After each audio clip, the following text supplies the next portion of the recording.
because people take money from both sides and then vote whoever they want to vote. It Okay, was a so by the differentiator way, when one person was people distributing. are tweeting about this clubhouse thing, and they're saying that Prashant Kishore, along with other journalists, we have declared victory of Narendra Modi in West Bengal. Is it open? I don't know. I mean, somebody has just tweeted the screenshot on Twitter, tagging me and other people, and saying that we all have declared Narendra Modi's victory in West Bengal. But who's done that? Okay, See, so okay. Listen, there are people in this room. Himanshu Jain.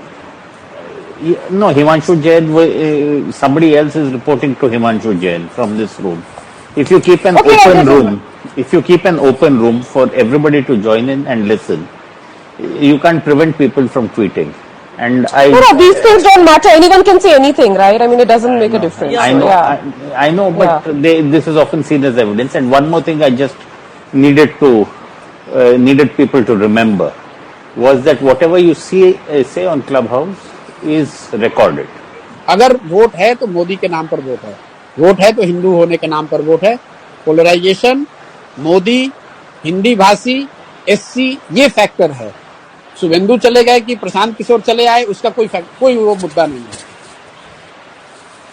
वो मुद्दा है ही नहीं. मोदी यहाँ popular है, हिंदी भाषियों की 1 करोड़ से ज्यादा vote है, दलित यहाँ पर 27% है, और वो पूरी तरह से बीजेपी के साथ खड़ा है. प्लस पोलराइजेशन तो है ही है.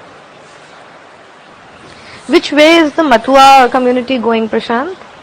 Mathua will be predominantly voting for BJP, not as unitedly as they did in Lok Sabha. लेकिन मुझे लगता है अभी भी मथुआ विल 75 बीजेपी 25 तृणमूल. हम लोग एक सर्वे करते हैं कि आप वोट किसको दीजिएगा और सरकार किसकी बन रही है. तो सरकार किसकी बन रही है उसमें प्रीडोमिनेंटली बीजेपी ही आता है. हम लोग के भी सर्वे में उसको हम लोगों ने खंगाल कर देखा भी ऐसा क्यों आ रहा है. ऐसा इसलिए आ रहा है कि जो बीजेपी को वोट कर रहा है वो तो कह ही रहा है कि बीजेपी की सरकार बन रही है. जो लेफ्ट को वोट करने वाले 10 से 15% लोग हैं, उसमें करीब 2/3 लोगों का ऐसा मानना है कि बीजेपी की सरकार बन रही है. तो वो मेजोरिटी जो है वो आपको हमेशा सुनाई देगा, हमेशा कि बीजेपी की सरकार बन रही है. लेफ्ट का जो आदमी है वो सोचता है कि भैया कुछ भी हो, बीजेपी आ जाएगी तो हमारी दुकान खुल जाएगी, कम से कम अभी ममता को तो हारना चाहिए.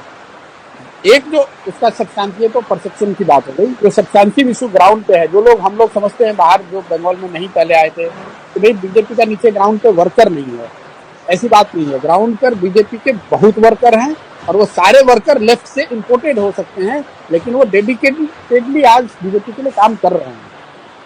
तो कोई ऐसा एरिया नहीं है बंगाल का, 1-2 जिला अगर छोड़ दे आप, जहां पर की बहुत मजबूत काडर बीजेपी का नहीं है. Prashant, then who is voting for Trinamool? Because you're saying the Mathuas are voting for the BJP, the Dalits are voting for the BJP, the OBCs are voting.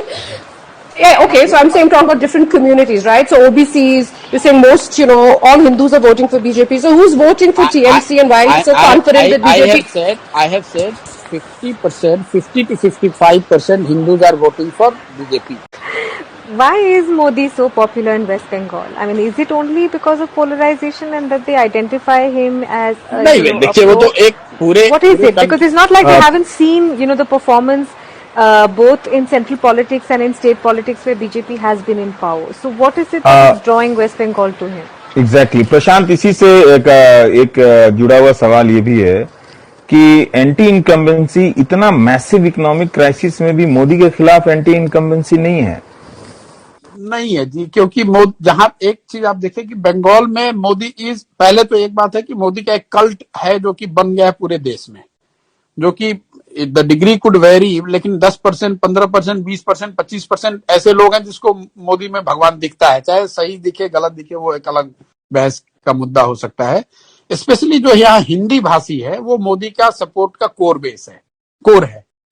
Plus जो anti incumbency है वो state government के खिलाफ है, centre के खिलाफ है नहीं.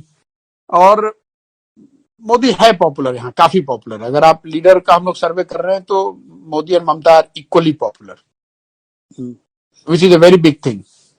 Modi is very popular. यहाँ पे मोदी पॉपुलर इसलिए भी है, आप देखिए बंगाल ने बीजेपी का स्वाद अभी चखा नहीं है, तो वो एक फैक्टर है कि 30 साल 35 साल से जो लोगों ने नहीं देखा है तो उनको लग रहा है कि बीजेपी कुछ ऐसा चीज है, कुछ ऐसा कर देगी जो कि हम लोगों को पहले अभी तक नहीं मिला है। तो लड्डू जो टेस्ट नहीं किया है वो वाली बात है कि उसको टेस्ट करना चाहते हैं, उसको लोग जाकर देखना समझना चाह रहे हैं, वो एक फैक्टर है। मोदी की मीटिंग्स में भीड़ आ रही है, उसका एक कारण ये है कि मोबिलाइजेशन भी बड़े स्तर पे होता है, प्लस मोदी पॉपुलर भी है, इसमें कोई दो मत नहीं है। तृणमूल के खिलाफ गुस्सा है, वो एक फैक्टर है। पोलराइजेशन है, वो एक फैक्टर है। और मोदी की पॉपुलैरिटी है, ये तीनों चीज। उसके ऊपर से फिर बीजेपी की अपनी जो इलेक्टोरल मशीनरी है, लेकिन बेसिक ये तीन चीज ही है। Anti incumbency against Trinamool, that has opened the door for Trinamool BJP, their ability to polarize, and SC votes.